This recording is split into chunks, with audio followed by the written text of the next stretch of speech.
Hello， 我是小金。大家看到苍蝇都会想把它挥走，不过苍蝇也能够帮助命案侦破呢。话说汉朝的扬州刺史严尊有一次在巡视时，听到了路边桑家一名女子正在哭泣，但哭声好像有点假，不是很悲伤那样。他觉得怪怪的，于是就派人过去看看。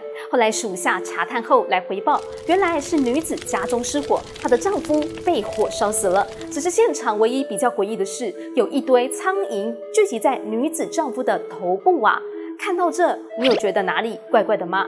都没有。好，但是这时候严尊就做了一个动作，他下令派人把亡者的头发给剃光光，结果就发现竟然有一根铁锥就插在死者的脑袋上啊！哇，这不就代表这名男子可能不是因为火灾而丧命的？于是严尊就查问那名女子，本来她还死不承认，最后才终于坦诚是她与小王联手谋害了亲夫。那为什么严尊会怀疑事有蹊跷呢？就是因为苍蝇的嗅觉非常灵敏，它们容易被血腥味吸引，还喜欢在伤口上产卵。严尊认为，如果是因为火灾遇害，那么苍蝇是不会跑去聚集在头部的，唯一可能的情形就是亡者的头部必定有流血的伤口。就这样，靠着苍蝇破获了这一起杀夫命案。其实人体在断气之后，身体就会开始散发出特定的气味，这种味道会吸引丽蝇飞过去。美国奥尔巴尼大学的有机化学教授拉比穆萨就说过，人死后5到15分钟内，苍蝇或其他昆虫就开始来占领遗体了。而苍蝇来到后就会开始产卵，然后卵孵化成蛆，所以专家们可以根据虫虫的年龄来往前推算亡者过世多久了，抓出辞世的时间点，这对于命案的侦办来说可是很重要的啊。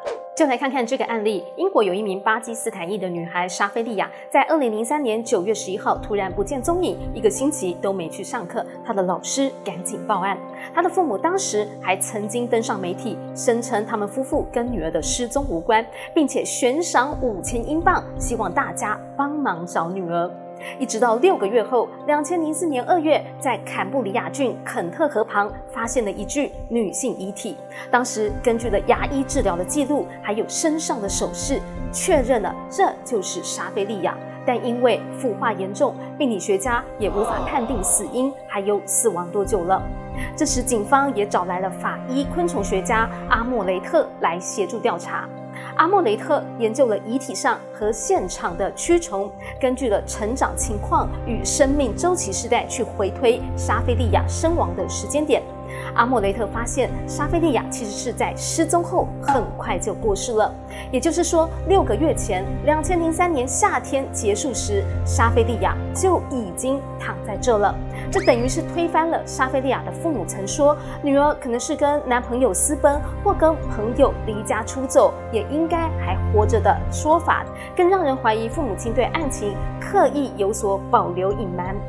这个案子一直到2010年，莎菲利亚的妹妹阿莱莎爆料斗出，她是亲眼看到父母亲杀害了姐姐。她说，父母亲不满姐姐莎菲利亚太过西化，已经多次对她凌虐。后来莎菲利亚又拒绝父母帮她安排嫁回去巴基斯坦，因此还寻短。她的父母觉得这样实在是有入门风，为了维护家族的名誉，最后竟然把孩子荣誉处决了。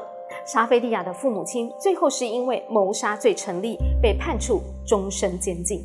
你也许会觉得这些苍蝇蛆虫很恶心，但它们的出现却透露着重大讯息，甚至可以从虫虫的肚子里找出亡者的 DNA 来辨识被害者的身份，还可以分析出亡者生前服用过什么药物或毒品，甚至蛆还能够救命呢。它们可以清理伤口坏死的组织，比较深层的腐肉它也能吃掉。蛆还可以分泌出抗菌物质来抑制细菌的生长。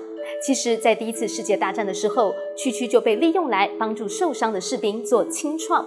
后来英国也有糖尿病的患者，左脚脚底烫伤，已经严重溃烂感染，被评估可能要截肢。后来他是听从了医师建议，让400只的蛆去吃掉它坏死的组织。结果5个月过后，这些蛆变肥大了，而病患本来变黑的坏掉组织也被啃干净了。糖尿病患是保住了左脚而不用截肢。但这种用于治疗的蛆虫是有经过特殊培养的，跟我们平常所见到的蛆细胞赶快的哟。不要小看这些苍蝇还有蛆虫，它们不但能帮助救命，还提供了破案的线索。今天就跟大家分享到这了，记得按赞、订阅、分享，还有记得开启叮叮当。下次见了，拜拜。结果就发现，竟然有一根铁锥就插在死者的头带上。